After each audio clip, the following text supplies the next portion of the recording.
दोस्तों, आज मैं आप लोगों को एक ऐसी बात बताने की कोशिश करूंगा जिसके बाद आप लोगों को ये लग सकता है कि मैं एक जीनियस आदमी हूं, लेकिन मेरा यकीन मानो मैं कोई जीनियस नहीं हूं।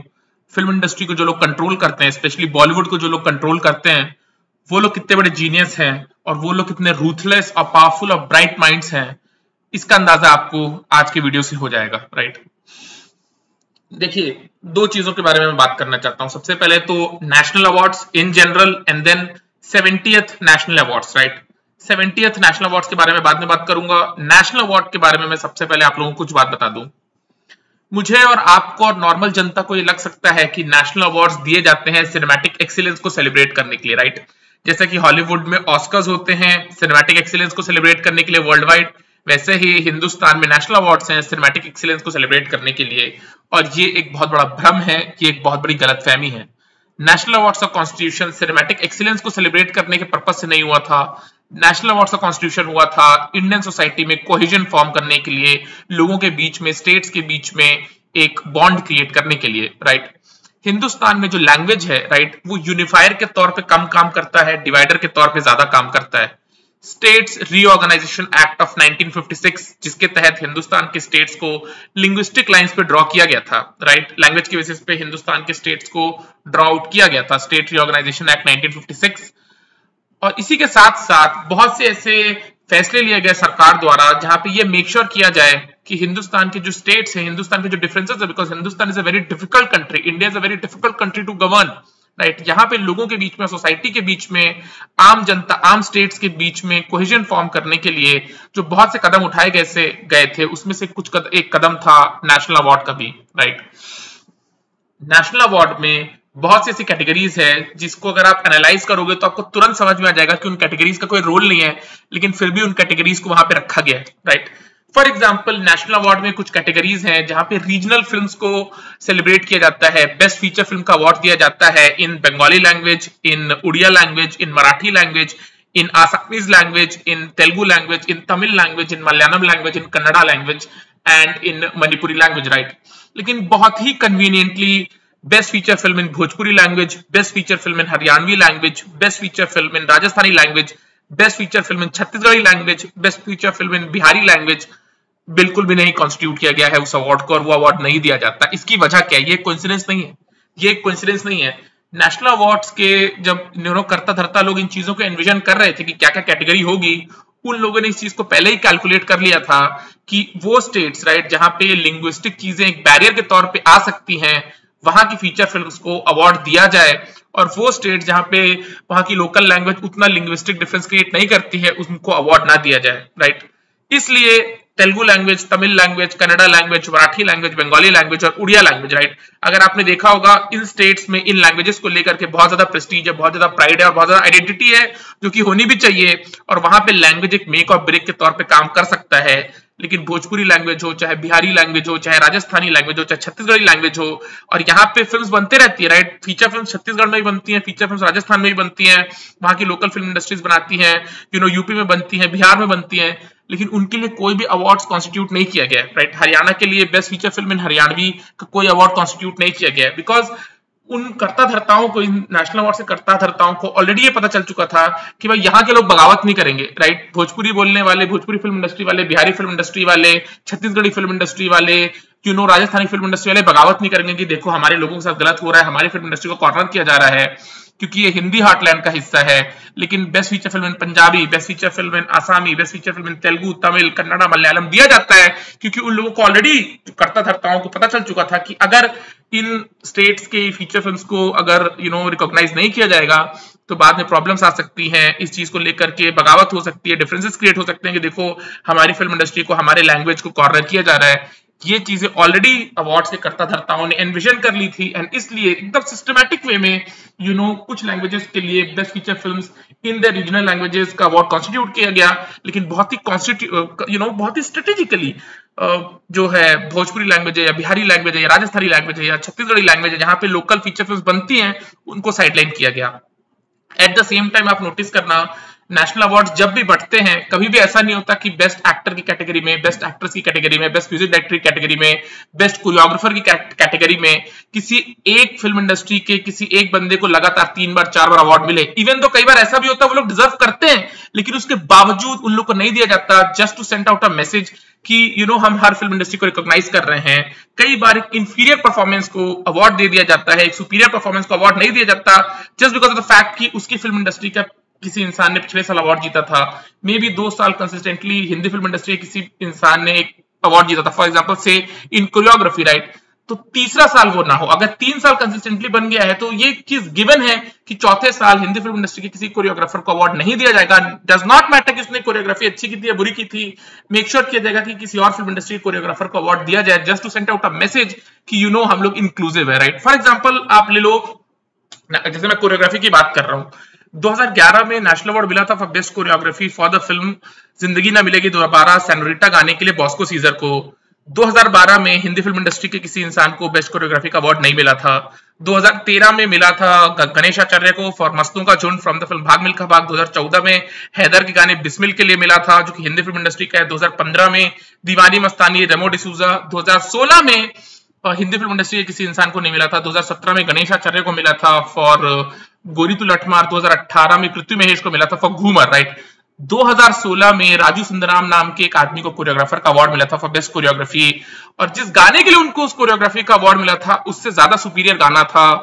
फॉर एग्जाम्पल टेक नच दे ने सारे, राइट, जो बार बार देखो फिल्म का गाना है, जिसको अगेन गणेश आचार्य ने कोरियोग्राफ किया है। Much superior song than Raju Sundaram song पसानम, जिसके लिए उनको अवार्ड मिला था, लेकिन गणेश आचार्य को नहीं दिया गया वो अवार्ड, राइट। गोरी तू लठमार 2017 में दिया गया, जिसकी कोरियोग्राफी एज कंपेयर टू नच दे ने सारे बहुत ही इंफीरियर है, लेकिन वहां पे गणेश आचार्य को दे दिया गया। लेकिन 2016 में नच दे ने सारे, जिसकी कोरियोग्राफी ना सिर्फ गोरी तू लठमार से अच्छी थी, बल्कि जिसकी कोरियोग्राफी प्रसानम गाना जो राजू सुंदरम ने कोरियोग्राफ किया था 2016 में, उन्होंने अवार्ड जीता था, उससे भी ज्यादा थी। लेकिन जस्ट टू मेक श्योर कि 2013, 2014, 2015 के बाद कहीं 2016 में चौथा on the trout Hindi film industry किसी कोरियोग्राफर को हिंदी सॉन्ग के लिए ना मिल जाए और दूसरी फिल्म इंडस्ट्री इस कॉर्नर्ड फील ना करें, इसलिए जानबूझ के for example I am saying, और भी अच्छे गाने आए होंगे 2016 में हिंदी फिल्म इंडस्ट्री से, बट अभी मेरे जबान पे नच देने सारे गाना आ रहा है जो कि गणेश आचार्य ने कोरियोग्राफ किया था। उस गाने के लिए मिल सकता था गणेश आचार्य को, जिनकी कोरियोग्राफी थोड़ी सुपीरियर थी, राइट, और थोड़ी डिफिकल्ट थी as compare to Raju Sundaram की choreography for the song Prasanam, लेकिन नहीं दिया गया, just to send out a message कि वी आर इंक्लूसिव। इसलिए दूसरे फिल्म इंडस्ट्री के एक कोरियोग्राफर को अवार्ड दिया गया जिनकी कोरियोग्राफी थोड़ी इंफीरियर थी as compare to Ganesh Acharya नच देने सारे, राइट। 2012 में जो बेस्ट कोरियोग्राफी का अवार्ड मिला था बिरजू महाराज को फॉर द फिल्म विश्वरूपम, जिस गाने के लिए उनको मिला था वो गाने की कोरियोग्राफी इंफीरियर थी as compare to for example अग्गा बाई हल्ला मचाए फ्रॉम द फिल्म अय्या, जिसमें रानी मुखर्जी ने जबरदस्त डांस किया है, बहुत डिफिकल्ट कोरियोग्राफी, लेकिन उस गाने के लिए कोरियोग्राफर को अवार्ड नहीं दिया गया।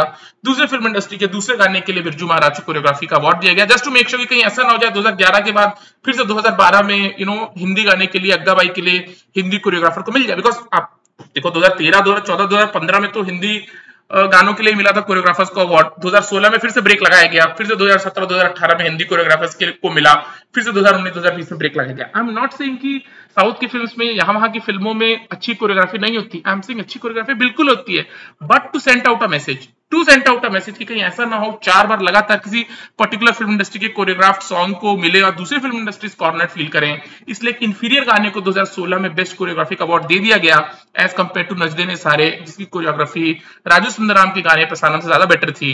लेकिन just to create that image, just to create that illusion कि वी आर इंक्लूसिव, उस चीज को मैं ऑर्केस्ट्रेट किया गया, और ये चीज बहुत कॉमन है, राइट। अगर जैसा कि मैंने आपको शुरू में बताया, best feature film certain languages में देना लेकिन अदर लैंग्वेजेस में ना देना, इसका नियम ही है ये है कि भाई ये सर्टेन लैंग्वेजेस वाले बगावत कर सकते हैं, वहां पे प्रॉब्लम हो सकती है, वहां के लोगों को इग्नाइट किया जा सकता है कि देखो हमारी लैंग्वेज और हमारी फिल्म इंडस्ट्री को कॉर्नर किया जा रहा है। और जो भोजपुरी लैंग्वेज की फीचर फिल्म्स हैं, राजस्थानी लैंग्वेज की फीचर फिल्म्स हैं, छत्तीसगढ़ी लैंग्वेज की फीचर फिल्म्स हैं, वहां पे लोग उस तरह से बगावत नहीं करेंगे कि उनकी लैंग्वेज को, उनकी फिल्म इंडस्ट्री को कॉर्नर किया जा रहा है। इसलिए सिस्टमैटिक वे में इन फिल्मों को बेस्ट फीचर फिल्म दिया जाता है इन लोकल लैंग्वेजेस, और उन फिल्मों के लिए, उन लैंग्वेजेस की फिल्म्स के लिए नहीं दिया जाता, right. So that's the first thing when it comes to national awards. Secondly जो 70th नेशनल अवार्ड्स हैं, राइट, जिसकी जूरी को हेड किया है राहुल रवेल ने, राइट। नाउ राहुल रवेल कौन है? राहुल रवेल एच.एस. रवेल के बेटे हैं। एच.एस. रवेल ने 1940s में कुछ फिल्में बनाई थी, उनके बेटे राहुल रवेल ने कुछ फिल्में बनाई है। अब राहुल रवेल के बेटे हैं शिव रवेल। शिव रवेल अभी वायरस की अगली फिल्म डायरेक्ट कर रहे हैं जिसका नाम है अल्फा, जिसमें शर्वरी वाघ है, आलिया भट्ट है, राइट। लुक, राहुल रवेल जो है वो एच.एस. रवेल के बेटे हैं। एच.एस. रवेल ने एक प्रोड्यूसर थे जिनका नाम था हिमांशु राय। हिमांशु राय की वाइफ थी देविका रानी। देविका रानी को पहला पद्म दादा साहेब फाल्के अवार्ड भी मिला था। और देविका रानी और हिमांशु राय की एक फिल्म प्रोडक्शन कंपनी हुआ करती थी। उस फिल्म प्रोडक्शन कंपनी के लिए मल्टीपल फिल्म्स में स्क्रिप्ट लिखना या एडिटर के काम करना एच.एस. रवेल ने किया था, राइट। एच.एस. रवेल के बेटे हैं राहुल रवेल। राहुल रवेल 70th नेशनल अवार्ड की जूरी के हेड थे। Rahul Rawail second generation into the film business. और आप देखो हिंदी फिल्म इंडस्ट्री की जिन फिल्म्स को हाईली अवार्ड किया गया इस अवार्ड सेरेमनी में, वो कौन सी फिल्में हैं, राइट। जैसा कि मैंने आपको बताया, शिव रवेल वाईरफ की फिल्म अल्फा को डायरेक्ट कर रहे हैं। YRF is headed by Aditya Chopra. Aditya Chopra is very close to Karan Johar, हम सब जानते हैं, राइट। अंडर राहुल रवेल जिन्होंने जूरी को हेड किया था, ब्रह्मास्त्र फिल्म को 4 अवार्ड्स मिले, right. Best animation film, best VFX film, best music director Pritam को मिला और best playback singer Arijit Singh को मिला। किस फिल्म के लिए? Brahmastra, which is headed by Karan Johar. Karan Johar second generation into the film business. The jury is headed by Rahul Rawail who himself is second generation into the film business, right. जैसा कि मैंने आपको बताया था, देविका रानी और हिमांशु राय जिनकी फिल्म प्रोडक्शन कंपनी थी, जहां पे राहुल रवेल के फादर एच.एस. रवेल ने काम किया था as editor, as script writer. Devika Rani की रिलेटिव है शर्मिला टैगोर। शर्मिला टैगोर जिस फिल्म में है गुलमोहर, उसको 3 अवार्ड्स मिले, right. Jury is headed by Rahul Rawail, second generation into the business. Sharmila Tagore second generation into the business, Devika Rani की रिलेटिव है। उनकी film Gulmohar, best dialogues, best feature film in Hindi, and एक स्पेशल मेंशन अवार्ड मिला मनोज बाजपेयी को, right. Sharmila Tagore second generation into the business, just like Karan Johar who's second generation into the business, right. Jury is headed by Rahul Ravel who himself is second generation into the business, right. Similarly सूरज बरजात्या की film ऊंचाई को best director का award मिला सूरज बरजात्या को, या नीना गुप्ता को best supporting actress का award मिला, राइट। आप देखो ये चीज कोइंसिडेंस नहीं है। देविका रानी और उनके हस्बैंड हिमांशु राय, राइट, जिनके फिल्म प्रोडक्शन कंपनी में राहुल रवेल के फादर ने काम किया हुआ था। देविका रानी की रिलेटिव हैं Sharmila Tagore, second generation into the business. वो जिस फिल्म से जुड़ी हुई है गुलमोहर, उसको हेविली अवार्ड किया गया इस नेशनल अवार्ड्स में, 70th नेशनल अवार्ड में। Karan Johar who is very close to Aditya Chopra. Aditya Chopra के प्रोडक्शन हाउस की फिल्म को शिव रवेल डायरेक्ट कर रहे हैं। शिव रवेल राहुल रवेल के बेटे हैं। Aditya Chopra is very close to Karan Johar. Karan Johar की फिल्म ब्रह्मास्त्र को 4 नेशनल अवार्ड्स मिले। And again third generation into the business Suraj Barjatya, उनकी फिल्म ऊंचाई को 2 नेशनल अवार्ड्स मिले। ये चीजें कोइंसिडेंस नहीं है, ये चीजें कोइंसिडेंस नहीं है। The jury was headed by Rahul Rawail who is a second generation film maker, deep industry corrections.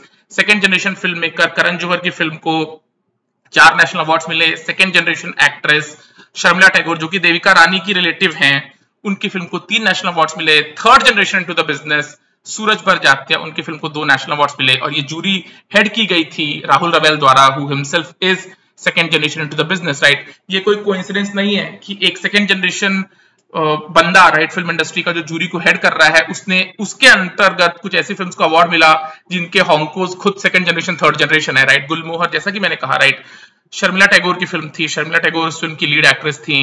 उस फिल्म को 3 नेशनल अवार्ड मिला। शर्मिला टैगोर देविका रानी की रिलेटिव हैं। देविका रानी के हस्बैंड हिमांशु राय की फिल्म प्रोडक्शन कंपनी में राहुल रवेल के फादर काम किया करते थे। करण जौहर के बहुत ही करीबी दोस्त हैं आदित्य चोपड़ा जो शिव रवेल को काम दे रहे हैं। राहुल रवेल जूरी को हेड कर रहे हैं। करण जौहर की फिल्म प्रोडक्शन कंपनी की फिल्म को 4 नेशनल अवार्ड्स मिले। एंड सूरज बरजात्या जो कि थर्ड जनरेशन फिल्म मेकर हैं, ताराचंद बरजात्या राशि के फाउंडर के पोते हैं, उनकी फिल्म को 2 नेशनल अवार्ड्स मिलना ये कोइंसिडेंस नहीं है। आई एम नॉट सेइंग वो फिल्म्स वो अवार्ड डिजर्व करती थी, नहीं करती थी, बिल्कुल डिजर्व करती होंगी वो फिल्म्स वो award, but I am just trying two point out कि जो ग्रुपिज्म है, जो फेवरेटिज्म है, जो नेपोटिज्म है when it comes to these awards, ये आपको दिखाई नहीं देगा। कोई मीडिया हाउस इस बारे में बात नहीं करेगा, मेरा यकीन मानो, कोई मीडिया हाउस इस बारे में बात नहीं करेगा। But I am telling you, ये कोई कोइंसिडेंस नहीं है ना। मैं इस चीज को प्रूफ नहीं कर सकता कि जब करण जौहर, शर्मिला टैगोर और सूरज बरजात्या को पता चला था कि राहुल रवेल जूरी को हेड करने वाले हैं, तो वो लोग मकाऊ में मिले होंगे और उन लोगों ने साठगांठ बिठाई होगी। Of course not, they are not stupid people, they are not stupid people to do something like that, right. But I am saying कि एक अनसेट सा रूल है, एक अनसेट सी बात है, एक अनसेट से आंखों का एक एक्सेप्टेंस है, जहां पे सबको पता है कि कैसे फिल्म लाइन का अगर कोई आदमी एक जगह प्रोमिनेंट प्लेस में बैठा हुआ है तो वो कैसे दूसरे सेकंड जनरेशन या थर्ड जनरेशन लोगों को या फोर्थ जनरेशन लोगों को सपोर्ट कर सकता है, राइट। और ये चीज आपको 70th नेशनल अवार्ड में देखने को मिलती है। जैसा कि मैं फिर से कह रहा हूं, आई एम नॉट सेइंग कि जिन फिल्म्स को अवार्ड मिला है, शर्मिला टैगोर, करण जौहर और सूरज बड़जात्या की फिल्म्स को, वो कैटेगरी में वो लोग अवार्ड डिजर्व करते थे, नहीं डिजर्व करते थे, आई am not talking about that, बिल्कुल डिजर्व करते थे। बट मैं इस चीज को पॉइंट आउट कर रहा हूं कि Rahul Rawail, who second generation into the business, right, उन्होंने जूरी को हेड किया था। उनके बेटे शिव रवेल आदित्य चोपड़ा की फिल्म प्रोडक्शन कंपनी में काम कर रहे हैं। आदित्य चोपड़ा एक करीबी दोस्त, करण जौहर की फिल्म प्रोडक्शन कंपनी की फिल्म को 4 नेशनल अवार्ड्स मिलना। राहुल रवेल के जो फादर हैं एच.एस. रवेल, वो देविका रानी के पति हिमांशु राय की फिल्म प्रोडक्शन कंपनी में काम किया करते थे। देविका रानी की रिलेटिव है शर्मिला टैगोर, और शर्मिला टैगोर की फिल्म को 3 नेशनल अवार्ड मिलना। And third generation film maker Suraj Barjatya, उनकी फिल्म को 2 नेशनल अवार्ड मिलना in the jury that is headed by Rahul Rawail, who second generation film maker. ये सब कोइंसिडेंस नहीं है, ये सब कोइंसिडेंस नहीं है, I am telling you this very honestly. आज से कुछ साल पहले अक्षय कुमार को रुस्तम फिल्म के लिए बेस्ट एक्टर का अवार्ड मिला था। रुस्तम फिल्म में अक्षय कुमार की परफॉर्मेंस कोई डिस्टिंक्टिव परफॉर्मेंस नहीं थी, कोई पास ब्रेकिंग परफॉर्मेंस नहीं थी, वी ऑल नो दैट। लेकिन जूरी को हेड किया था प्रियदर्शन ने। वी ऑल नो कि Priyadarshan Akshay Kumar are very very close, they are very very close. And Priyadarshan ने अक्षय कुमार के फेवर में वो गॉन्ग बजा दिया था, Akshay Kumar won the award, which is right, right. हर कोई ऐसा करता है, तो प्रियदर्शन ने किया तो क्या गलत किया, राइट। करण जौहर जब जूरी को हेड करेंगे, शाहरुख खान को देंगे वो national award for best actor. कोई रोक के दिखा दे, कोई रोक नहीं सकता। That's the way it is, and I am just trying two point out these kind of things for you, right. ये असलियत है नेशनल अवार्ड्स की, और specially the 70th national award, जिसके ये बारीकियां मैंने आपको पॉइंट आउट करके बताई, ये कोइंसिडेंसेस नहीं है। ओके, चलो बाय।